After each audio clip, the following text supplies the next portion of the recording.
প্রায় ৪,৫০০ বছর আগে মিশরে একটি বিস্ময়কর জিনিস তৈরি হয়েছিল যা আজও মানুষকে অবাক করে দেয়। সেটি হলো গিজার মহান পিরামিড। ১৪৭ মিটার উচ্চতা নিয়ে এটি ৪,০০০ বছরের বেশি সময় ধরে বিশ্বের সর্বোচ্চ স্থাপনা ছিল। পিরামিডগুলো তৈরি করতে ভারী পাথর ব্যবহার করা হয়েছিল, আর এর ওজন প্রায় ৬০ লক্ষ টন।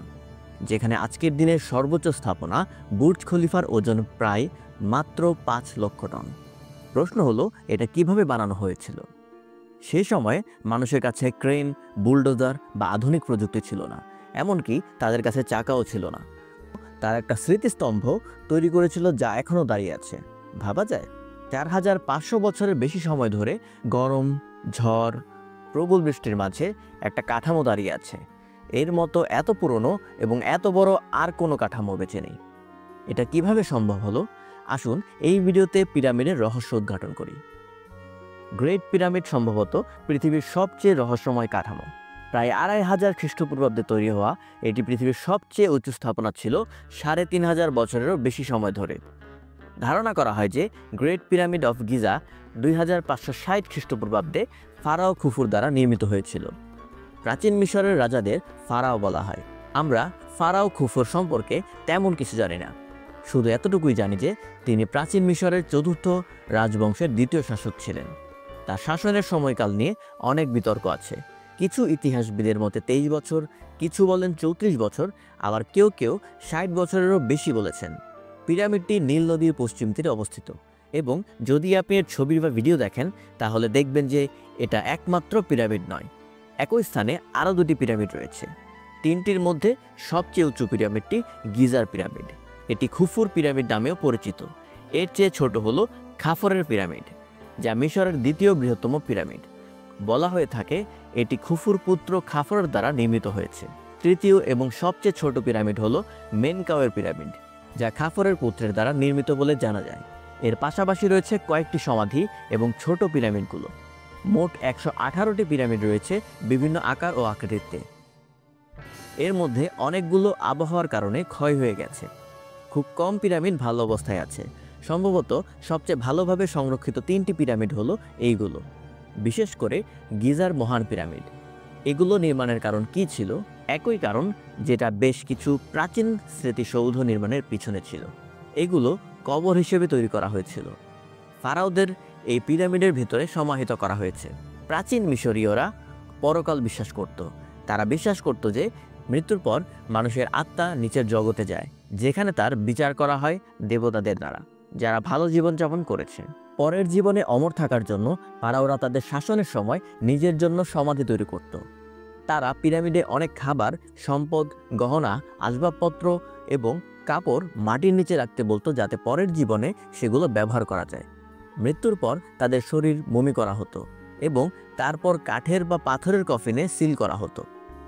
আপনি ভাবতে পারেন, আমরা কিভাবে নিশ্চিত যে এই কারণেই পিরামিডগুলো তৈরি হয়েছিল? এর পিছনে দুইটি প্রধান কারণ আছে।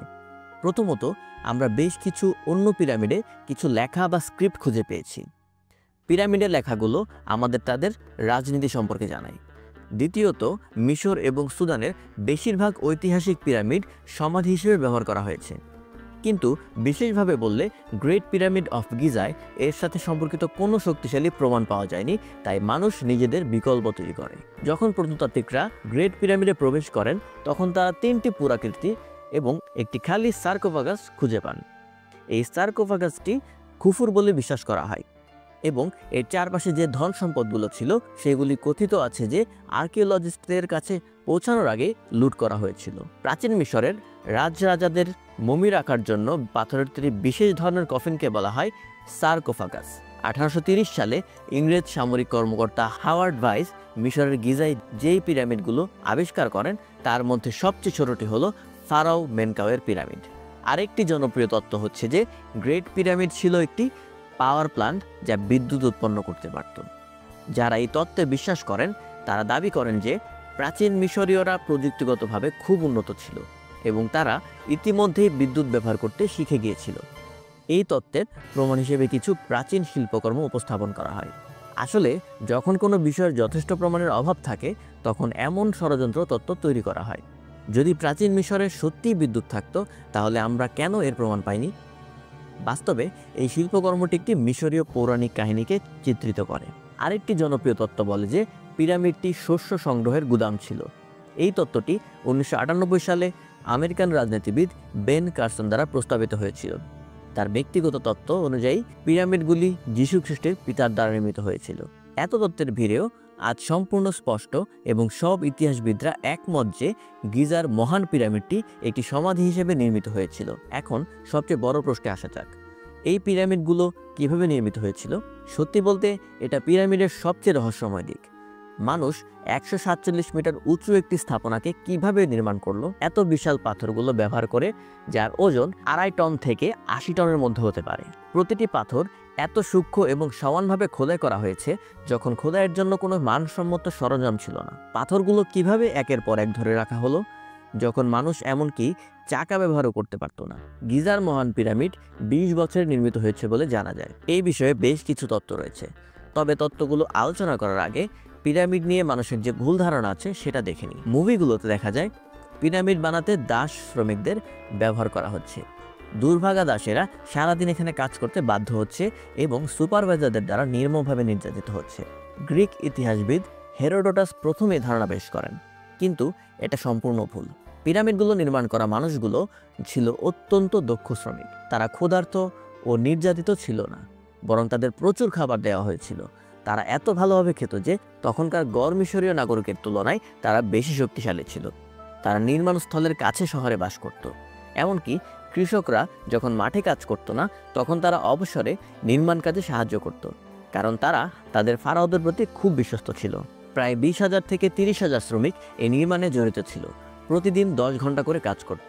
প্রায় 5.5 মিলিয়ন টন চুনাপাথর, 8,000 টন গ্রানাইট এবং 5 লক্ষ টন মোর্টার ব্যবহার করা হয়েছিল। এইসব উপকরণ প্রায় সবই আশপাশ এলাকা থেকে সংগ্রহ করা হয়েছিল। সর্বাধিক দূরত্বে এগুলো দক্ষিণ মিশরের অঞ্চল থেকে আনা হয়েছিল, যা সেই জায়গা থেকে প্রায় 800 কিলোমিটার দূরে। প্রশ্ন হলো, এই পাথরগুলো কিভাবে কাটা হয়েছিল? তখন তামা সবচেয়ে প্রচলিত ধাতু ছিল। সরঞ্জামগুলো তামার তৈরি ছিল। গ্রানাইটের কঠিন পাথরগুলো ডোলেরাইট দিয়ে ভাঙা হয়েছিল। এখন একটা বড় প্রশ্ন হলো, এই পাথরগুলো কিভাবে সরানো হতো? তখন গাড়িতে চাকা পর্যন্ত ব্যবহার করা হতো না। একটা সম্ভাব্য তথ্য হলো, তারা নদীতে ভাসমান ভেলা বানাতো পাথরগুলো খনির থেকে সরানোর জন্য। আর যখন পাথরগুলো পিরামিডে পৌঁছাতো, তখন সেগুলোকে ভিজা মাটির ওপর স্লেজের সাহায্যে একটার উপর একটা করে রাখা হতো। কিন্তু আরেকটি গুরুত্বপূর্ণ প্রশ্ন হলো, পাথরগুলো একের উপর এক কিভাবে স্তূপীকৃত ছিল? এই ভারী পাথরগুলো কিভাবে যন্ত্রপাতি ছাড়া তুলে নেওয়া হলো? 2015 সালে ইংরেজি ও ফরাসি প্রত্নতত্ত্ববিদদের একটি দল একটি 4,500 বছরের পুরনো কাঠের রাস্তা খুঁজে পেয়েছিল একটি খনিতে। গবেষকরা বলেছেন, এমন একটি রাস্তা নির্মাণ করা হয়েছিল যা মাটির থেকে উপরের দিকে সোজা ঢালু ছিল। পাথরগুলোকে ঢালুতে ওঠানোর জন্য তারা ঢালগুলোর পাশে এই কাঠের খুঁটিগুলো স্থাপনা করেছিল এবং তারপর খুঁটিগুলোর চারপাশে দড়ি ব্যবহার করে পাথরগুলো টেনে ওঠাতো। পিরামিডের বাইরের স্তর সূক্ষ্ম সাদা পাথর দিয়ে তৈরি ছিল। এর মানে হলো, যখন সূর্যের আলো এতে পড়তো, এই পিরামিডগুলো উজ্জ্বল সাদা রঙে জ্বলজ্বল করত। হাজার হাজার বছরে এটা হারিয়ে গেছে। খুফু ও মেনকাওয়ের পিরামিডগুলোর বাইরের স্তরগুলো ক্ষয় হয়ে গেছে, কিন্তু খাফরের পিরামিডের উপরে স্তরের কিছু অংশ এখনও দেখা যায়। আবার কিছু লোক দাবি করে যে পিরামিডগুলো এলিয়েনদের দ্বারা তৈরি করা হয়েছে, কারণ তাদের বিশ্বাস এটা মানুষের পক্ষে সম্ভব ছিল না। আমাদের যে তথ্যগুলো জানা সেগুলো স্বীকার করা ভালো এবং তারপর পরিষ্কারভাবে বলতে হবে আমরা কি জানি না, যাতে পরবর্তী প্রজন্মের প্রত্নতাত্ত্বিক ইতিহাসবিদরা সেগুলোর উপর গবেষণা করতে পারে এবং সম্পূর্ণ সমাধান বা ব্যাখ্যা খুঁজে বের করতে পারে। ভিডিওটি ভালো লেগে থাকলে লাইক, কমেন্ট এবং শেয়ার করুন এবং পৃথিবীর আরও অনেক রহস্যময় বিষয় সম্পর্কে জানতে আমাদের সাথেই থাকুন। ধন্যবাদ।